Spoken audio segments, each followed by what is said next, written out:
नमस्कार मित्रांनो, मी डॉक्टर अंजली.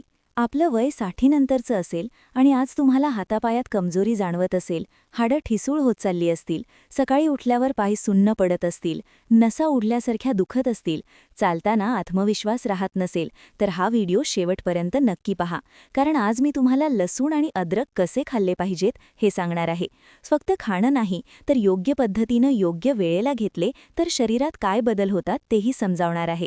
60 नंतर शरीरात नैसर्गिकरित्या कॅल्शियम कमी होऊ लागतं, रक्ताभिसरण मंदावते, पचनशक्ती कमी होते, नसा आकुंचन पावतात, त्यामुळे हातपाय सुन्न होणं, गोळे येणं, जळजळ होणं अशा तक्रारी सुरू होतात.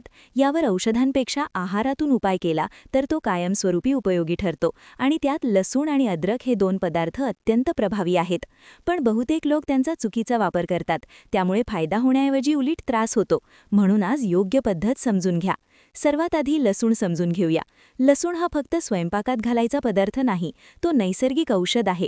लसणामध्ये अशी शक्ती आहे जी रक्त पातळ करते, नसांमधील अडथळे दूर करते, हाडांमध्ये पोषण पोहोचवते आणि सांध्यांमधील जडपणा कमी करते.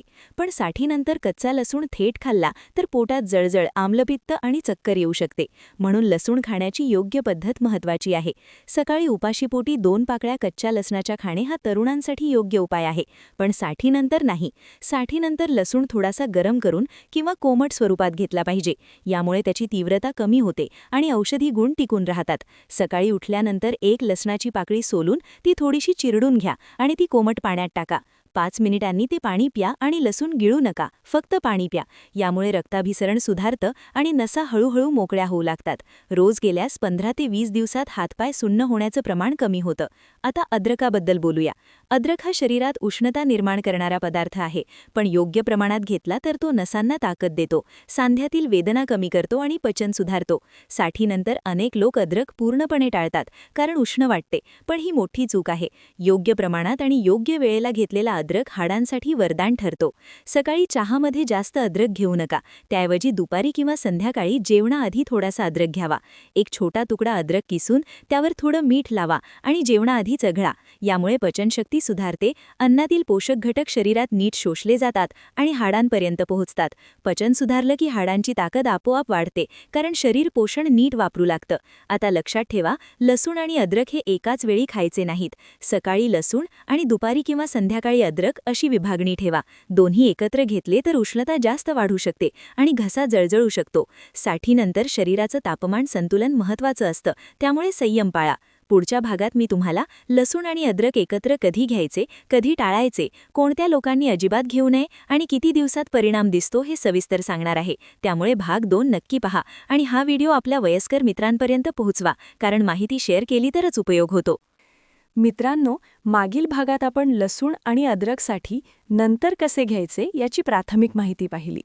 आता या भागात सर्वात महत्त्वाचा मुद्दा समजून घ्या, म्हणजे लसूण आणि अद्रक कोणत्या लोकांनी घ्यावे आणि कोणत्या लोकांनी काळजी घ्यावी. कारण प्रत्येक शरीर सारखं नसतं.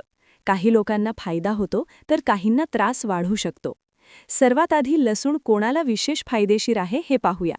ज्यांना हातापायात सतत मुंग्या येतात, पाय सुन्न पडतात, रात्री पाय ओढले जातात, सकाळी उठल्यावर सांधे घट्ट वाटतात, चालताना पायात आत्मविश्वास नसतो, अशा लोकांसाठी लसूण फार उपयोगी आहे. कारण लसूण रक्ताभिसरण सुधारतो, नसांमधील अडथळे कमी करतो आणि स्नायूंना पोषण देतो. पण ज्यांना आधीच आम्लपित्ताचा त्रास आहे, पोटात जळजळ होते, घशात आग येते, अशा लोकांनी लसूण थेट खाऊ नये. त्यांनी फक्त लसूण घातलेलं कोमट पाणी किंवा लसूण भाजून घ्यावा. आता अद्रक कोणासाठी फायदेशीर आहे हे समजून घेऊया. ज्यांना अन्न पचायला वेळ लागतो, थोडं खाल्लं तरी पोट फुगतं, ढेकरा येतात, जेवणानंतर आळस येतो, अशा लोकांसाठी अद्रक अत्यंत उपयुक्त आहे. कारण पचन सुधारल्याशिवाय हाडं आणि नसा मजबूत होत नाहीत.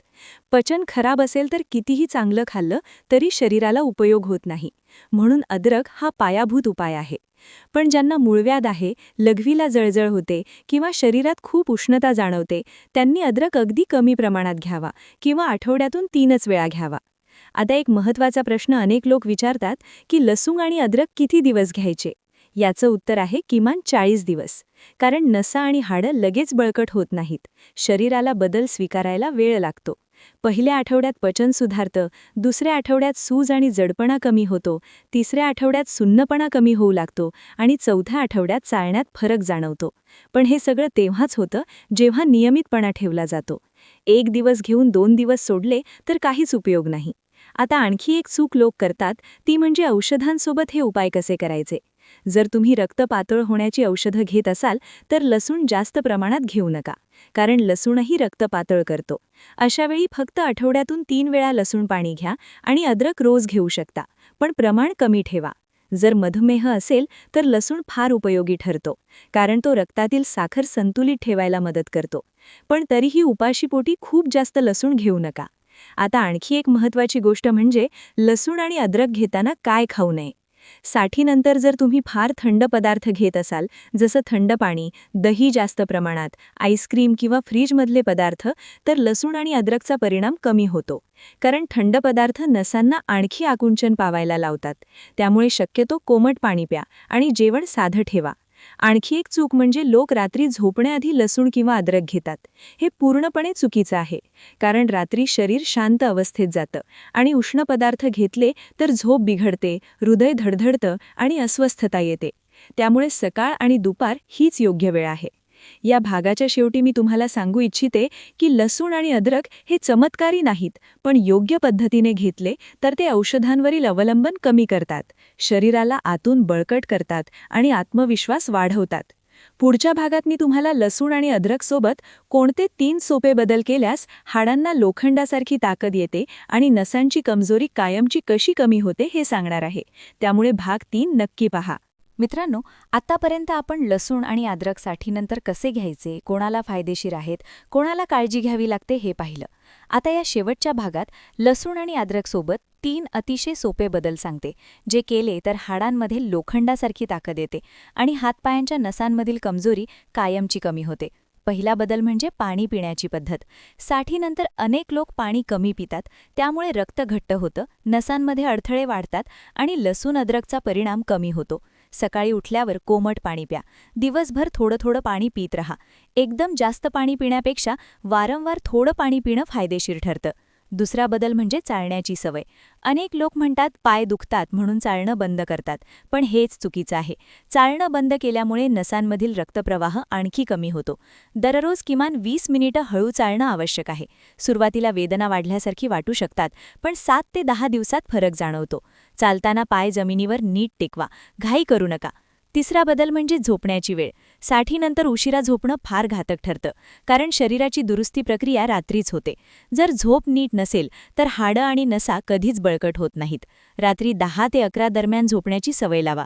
झोपण्याआधी मोबाईल पाहणं कमी करा. आता आणखी एक महत्त्वाचा मुद्दा म्हणजे लसूण आणि अद्रक घेत असताना कोणते पदार्थ आहारात वाढवावेत. डाळी, भाज्या, हिरव्या पालेभाज्या, भातापेक्षा ज्वारी, बाजरी, भाकरी यांचा वापर वाढवा, कारण या पदार्थांमुळे हाडांना नैसर्गिक पोषण मिळतं. दूध चालेल, पण रात्री नाही, दुपारी किंवा सकाळी दूध घ्या आणि ते कोमट असावं. आता नसांसाठी एक सोपा घरगुती उपाय सांगते. आठवड्यातून 2 वेळा पायांना कोमट तेलाने मालिश करा, विशेषतः तळपाय, पोटरी आणि गुडघ्याजवळ. यामुळे नसांना आराम मिळतो आणि झोप सुधारते. तेल फार महाग नको, साधं तेलही चालेल, पण नियमितपणा महत्त्वाचा आहे. आता एक गैरसमज दूर करते. अनेक लोक म्हणतात वय झालं की वेदना येणारच आणि काही करता येत नाही. हा विचार पूर्णपणे चुकीचा आहे. शरीरात सुधारणा करण्याची क्षमता कोणत्याही वयात असते, फक्त योग्य सवयी लागतात. लसूण आणि अद्रक हे त्या सवयींचा पाया आहेत, पण त्यांच्यावर संपूर्ण अवलंबून राहू नका. आहार, झोप, हालचाल सगळं संतुलित ठेवा. आता शेवटी एक महत्त्वाची सूचना देते. जर तुम्हाला पायात फार जास्त सुन्नपणा असेल, अचानक कमजोरी आली असेल किंवा चालताना पाय ओढला जात असेल, तर फक्त घरगुती उपायांवर विसंबून राहू नका. वैद्यकीय तपासणी गरजेची आहे. घरगुती उपाय हे आधार देतात, उपचारांचा पर्याय नाहीत, हे लक्षात ठेवा. पण नियमितपणे लसूण आणि अद्रक योग्य पद्धतीने घेतले तर औषधांची गरज कमी होऊ शकते, वेदना कमी होतात आणि जीवनमान सुधारतं. या मालिकेचा उद्देश तुम्हाला भीती दाखवणं नाही, तर योग्य मार्ग दाखवणं आहे. हा व्हिडिओ तुमच्या आईवडिलांपर्यंत, शेजाऱ्यांपर्यंत पोहोचवा, कारण माहिती पसरली तरच उपयोग होतो. आणि अशाच साठीनंतरच्या आरोग्यविषयक सोप्या आणि सुरक्षित माहितीसाठी आमचं चॅनल नियमित पाहत रहा. मित्रांनो, जर आजची माहिती तुम्हाला उपयोगी वाटली असेल तर कृपया चॅनलला सबस्क्राईब करा. कारण तुमच्या आरोग्यासाठी अशाच महत्त्वाच्या सूचना मी दररोज घेऊन येत असते. सबस्क्राईब करताना बेल आयकन नक्की दाबा, म्हणजे कोणताही आरोग्य सल्ला चुकणार नाही. धन्यवाद.